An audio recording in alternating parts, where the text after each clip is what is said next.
मौसम की लगातार बेरुखी और लंबे समय से बारिश व बर्फबारी न होने के कारण हिमाचल प्रदेश के बागवान गहरी चिंता में हैं।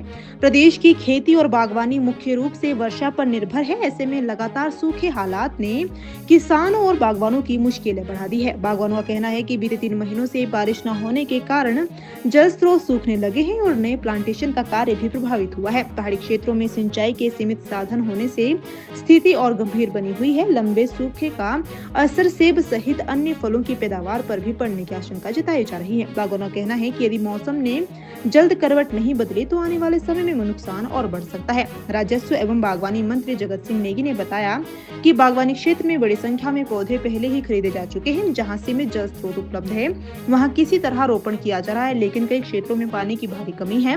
उन्होंने उम्मीद जताई है कि मौसम में बदलाव की संभावना बनी हुई है, अन्यथा सरकार को आगे की रणनीति पर विचार करना पड़ेगा।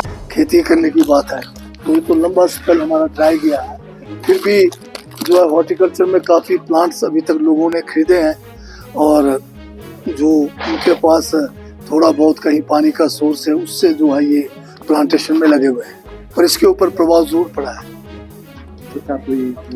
अब सरकार के पास जो है प्रकृति से लड़ने का तो कोई ऐसा वो है नहीं, परंतु हम नहीं अभी तो है समय। कई बार जो है लोहड़ी के आसपास भी अच्छी बर्फबारी होती है, कई बार 25-26 जनवरी को होती है, पर अभी है थोड़ा समय और है। और अगर इसी तरह से अगर समय रहेगा तो हमें जो है इसके ऊपर विचार करना पड़ेगा। नमस्कार, मैं रजनीश टांटा, मियाना जुब्बल।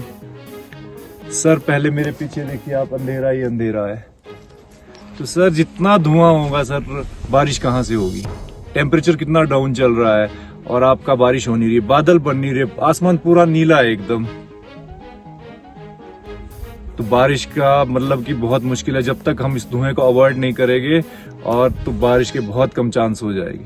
सर ऐसा ही धुआं लगा रहेगा तो अपना मौसम टाइम से नहीं बरसेगा तो हमें मतलब कि कैसे रिक्वायरमेंट हर चीज की पूरी होगी? सारे पेड़ सब मतलब क्षतिग्रस्त हो जाएंगे, सारे पेड़ हमारे बीमारियों के कारण। इसलिए धुएं को जितना अवॉइड कर सके उतना करे सभी बागवान। नमस्कार, मैं रजनीश टांटा, मियाना जुब्बल। सर पहले मेरे पीछे देखिए आप, अंधेरा ही अंधेरा है। तो सर जितना धुआं होगा सर बारिश कहाँ से होगी? टेम्परेचर कितना डाउन चल रहा है और आपका बारिश हो नहीं रही, बादल बन नहीं रहे, आसमान पूरा नीला है एकदम। तो बारिश का मतलब कि बहुत मुश्किल है जब तक हम इस धुएं को अवॉइड नहीं करेंगे, और तो बारिश के बहुत कम चांस हो जाएगी। सर ऐसा ही धुआं लगा रहेगा तो अपना मौसम टाइम से नहीं बरसेगा तो हमें मतलब कि कैसे रिक्वायरमेंट हर चीज की पूरी होगी? सारे पेड़ सब मतलब क्षतिग्रस्त हो जाएंगे, सारे पेड़ हमारे बीमारियों के कारण। इसलिए धुएं को जितना अवॉइड कर सके उतना करे सभी बागवान। मेरा नाम अमित है और मैं चौपाल तहसील से बिलोंग करता हूं। जैसे कि आप सभी देख रहे हैं आजकल मौसम ने क्या रुख अपनाया हुआ है। इतनी गर्मी है, सर्दी जैसा मौसम नहीं लग रहा है। और हमारे जो बागवान लोग हैं उन्होंने अपने पौधों के लिए चिलिंग आवर्स कंप्लीट करने के लिए उन्होंने एक नया तरीका आजमाया है। जैसे कि वो लोग स्प्रिंकल्स का यूज़ कर रहे हैं, उससे बर्फ़ जमा रहे हैं, वो उससे ठंडक पैदा कर रहे हैं, पौधों के लिए ठंडक पैदा कर रहे हैं।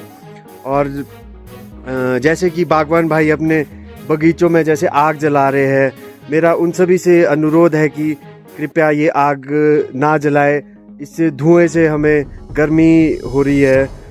जैसे कि हम लोग आजकल क्या कर रहे हैं, हम लोग जगह जगह स्प्रिंकल्स लगा रहे हैं जिससे कि थोड़ी पौधों को थोड़ी ठंडक मिले।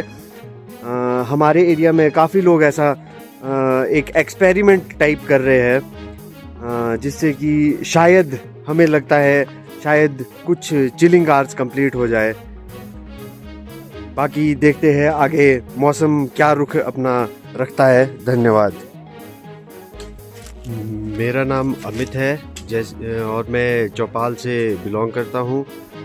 जैसे कि आप सभी देख रहे हैं इस बार मौसम का हाल कुछ ऐसा है कि बर्फ़बारी हो नहीं रही है। तो इसके चलते हम बागवानों ने इस बार ऐसा एक समाधान निकालने की कोशिश की है कि हम लोग जगह जगह स्प्रिंकलर्स लगा रहे हैं, पानी की बौछारें कर रहे हैं जिससे बर्फ़ जम जाए तो उससे कुछ ठंडक मिले पौधों को। क्योंकि मौसम ने तो इस बार कुछ ऐसा रुख अपनाया है कि हमारे पौधों के लिए चिलिंग आवर्स की पूरी पुष्टि नहीं हो पा मतलब चिलिंग आवर्स पूरे नहीं हो पा रहे हैं। तो हमारे जो एरिया है, हमारे एरिया में भी बहुत सारे लोग ऐसे हैं जो पानी की बौछारें अपने बगीचों में कर रहे हैं। तो मैं चाहता हूँ कि जैसे ये जो लोग ये आगजनी कर रहे हैं जगह जगह अपने बगीचों में से ये झाड़ियाँ जला रहे हैं, कुछ झाड़ियाँ कुछ टहने जला रहे हैं बगीचों में, तो मैं चाहता हूँ कि वो लोग ये ना करें। धन्यवाद। तो मैं बलवंत तांटा, गांव मिहाना, जुब्बल, हिमाचल प्रदेश से। जैसे कि आपको पता है पिछले बरसात के बाद से अभी तक कोई बारिश नहीं हुई है। मौसम आप देख सकते हैं, जनवरी में भी आपको गर्मी का एहसास हो रहा है। तो इससे जो मेरे ख्याल से जो अपने चिलिंग आवर्स है वो शायद से थोड़ा सा उसमें कहीं दिक्कत आ सकती है। तो इसलिए हमने जो ये स्प्रिंकलर चलाए हुए हैं ऑर्चर्ड में, तो मुझे लगता है कि मेरी सोच ये है कि शायद हो सकता है इससे कहीं ना कहीं थोड़ा सा चिलिंग आवर्स में फ़र्क पड़े। बाकी मुझे इसका फ़ायदा या नुकसान मुझे मालूम नहीं है, मैं अपनी तरफ से मेहनत कर रहा हूँ। बाकी मुझे इसके बारे में वैज्ञानिक तौर पे कोई भी जानकारी नहीं है कि इसका फ़ायदा हो सकता है या नुकसान। पर ठीक है, बागवान अपनी मेहनत कर रहे हैं, अपनी रिक्वायरमेंट है जो भी चिलिंग आवर्स की उसको पूरा करने की कोशिश कर रहे हैं। हमारे जैसे गांव में जितने भी ऑर्चर्डिस्ट है मिहाना में, तो मैक्सिमम जगह कई लोगों ने स्प्रिंकलर चलाए हुए हैं, किसी ने शावरिंग कर रहे हैं एचडीपी में, कोई ड्रिप से जो इरिगेशन है इस तरीके से।